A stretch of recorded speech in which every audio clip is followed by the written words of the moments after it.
Hi, my name is Riley Allen. This is my review of a Game of Thrones Catelyn 1. First off, this chapter only has 2 characters and is in one setting the entire time. And I believe it's like maybe 5 pages in the book I got, which I think might be the shortest chapter of the book. It's needed to basically a good setup for us being in Catelyn's mind and furthering the story and the benefit of, kind of furthering the world, too.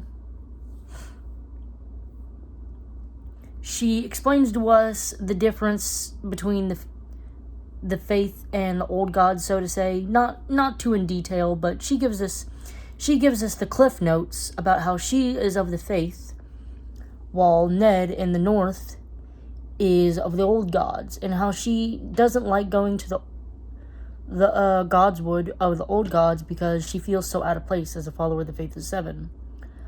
Also, we gotta give Ned some credit. He realized his wife feels uncomfortable in there, so he made her a small sept. Which is just like a win for him, I suppose. I really loved George's writing this chapter because I felt like I was in this scene. He wrote and detailed it so well that I felt like I was sitting there watching the conversation. Also, so she starts off the conversation kind of, low and whatever. He asks about the kids. Ned asks about the kids, and she says they're in the kitchen arguing about names and whatnot over the pups.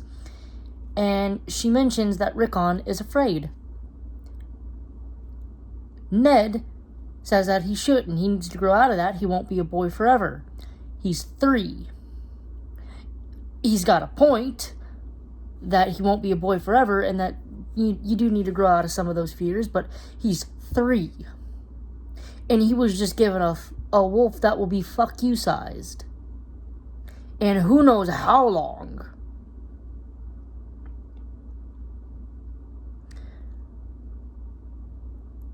Yeah, he is 3, and he is now the proud owner of a wolf who can one day wake up and choose and decide that Rickon is nice and bite-sized.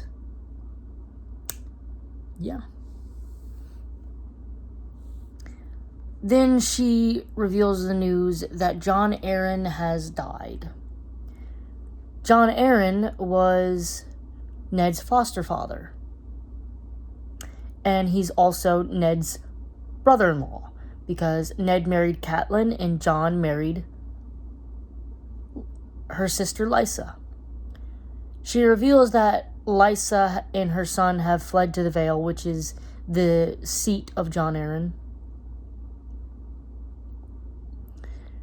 And Catelyn wants to be with her and her family, and Ned's like, well, go on, take the kids, fill our halls with laughter or whatever, which is just like, another, Ned's being kind of a good dude, I suppose. Another point to Ned being a good dude, like he heard that he put the thought of his sister-in-law before, himself. He's obviously grieving his foster father, put his sister-in-law first. Only problem, oopsie fucksies, his foster brother, the king, is coming. Because Jon Arryn was like the prime minister, or vice president, or some prime minister, I believe it would be, the hand of the king, and he's coming over to basically hand it over to Ned. Also, we got a good little in detail explanation via Catelyn about Valyrian steel, Ned's sword. We get some more ruminations about the King Beyond the Wall and how Ned reveals that the executed one was the 4th this year, and that he might have to go beyond the wall and kill to fight Mance Rayder, because he believes it's him. I do find it odd that Catelyn, who follows the Faith of the Seven, and Ned is the more superstitious of the two, between her and Ned. she's the more one to believe in magic, so to say. Like, the omen of a direwolf being killed by a stag's antler and the king's coming. Her being worried about Ned going beyond the wall because ice giants, White Walkers, ice spiders, other shit like that. Grumpkins and Snarks, oh my.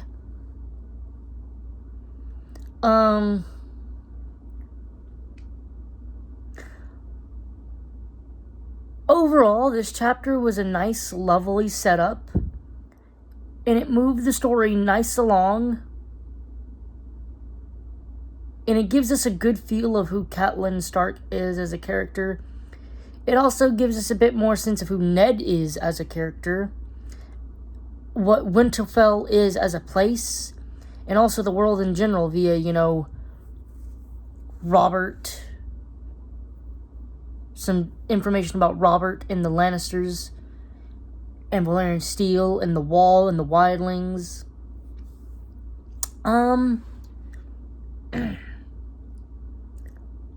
gonna give this chapter a 9 out of 10. Thanks for watching the video. Leave a like, comment, subscribe if you want, and I'll see you in the next video.